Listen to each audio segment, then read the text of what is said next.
Welcome to the deep dive. Today we're getting into something really interesting. Mel Robbins' let them theory.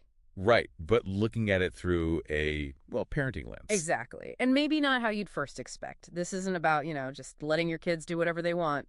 Far from it. No, it's much more about effectiveness and connection. We're drawing on some great work with Dr. Stuart Ablon here. He's a psychologist, Mass General, Harvard Medical School. Impressive background. Yeah, 30 years of research. And the real shift is moving from trying to sort of make kids do things. Which often doesn't work anyway, right? Exactly. Yeah. To really working with them. It's a different mindset. It all stems from Dr. Ablon's core philosophy, which is pretty profound, actually. Kids do well if they can. If they can. Not if they want to. That's the key distinction. It stops us blaming the kid, thinking they're defiant, and makes us ask, okay, what skills might they be missing? What's getting in their way? And that applies to us parents too, doesn't it? We're also just doing the best we can with the tools we have at the Oh, moment. absolutely. We all are. Yeah, because let's be honest, kids can push our buttons.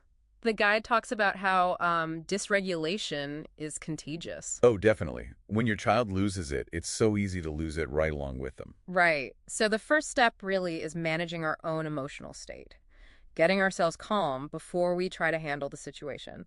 Otherwise, you just get stuck in those awful power struggles. Exactly. You have to regulate yourself first. Okay, so let them. What does that actually mean in practice?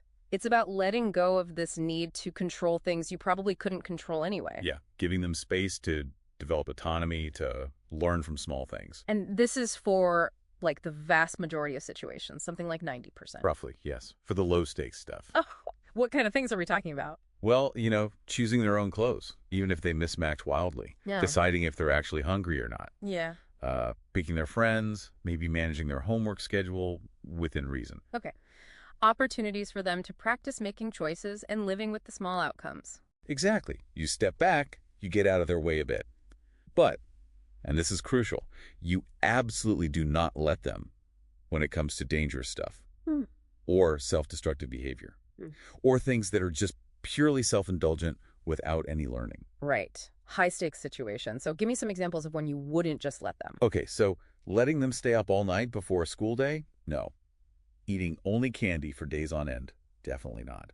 Blowing off classes consistently, substance abuse, risky sexual behavior. Yeah, okay. Those are clear lines. In those situations, you have to step in. Yeah. But the key is how you step in. Trying to make them stop or make them do something different usually backfire. It just creates more conflict, right? And doesn't teach them anything long term. Precisely. It doesn't build the skills they actually need. So if make them is out for these high stakes moments, what's the alternative? You mentioned work with them. Yes. Let me work with them. It's about collaboration. It means, okay, I need to share my concerns here, but I also need to genuinely understand your perspective, your ideas. So it's a partnership, even when things are serious. Exactly. And it's also what you do if the let them approach for smaller things isn't quite working, if they aren't learning from the natural consequences. Okay, so how does that look? Let's use that example from the kid who isn't getting ready for school easily. Right. So instead of nagging or yelling. Which we've all done. Oh, absolutely. You start neutral. Something like, hey, getting out the door for school hasn't been going so smoothly lately. You state the problem, not blame the child. Okay, externalizing it. Then you ask, genuinely curious, what do you think is making it tricky? And maybe add, you're not in trouble. I just want us to figure this out together. So opening the door for their side. Yes. And you listen. Maybe they say, I hate being the last one downstairs. Then you share your concern. Okay, I hear that.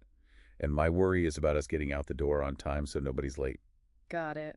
Both perspectives are on the table. Then the crucial part, using A&E. I bet we can figure out a way so you aren't the last one downstairs and we can still get out on time. Any ideas? Inviting their solution first, using and D, not but T, which can feel like negating their point. Exactly. It keeps it collaborative. Then you brainstorm together, test out ideas. Does it work for them? Does it work for you? That sounds, well, much more productive than the usual morning chaos. It is, because you solve the immediate problem, and your child practices vital skills like problem solving, considering others' perspectives, negotiating. Plus, you strengthen the relationship. And you're showing authority through competence and collaboration, not just brute force. That's the essence of it. You're building skills for life.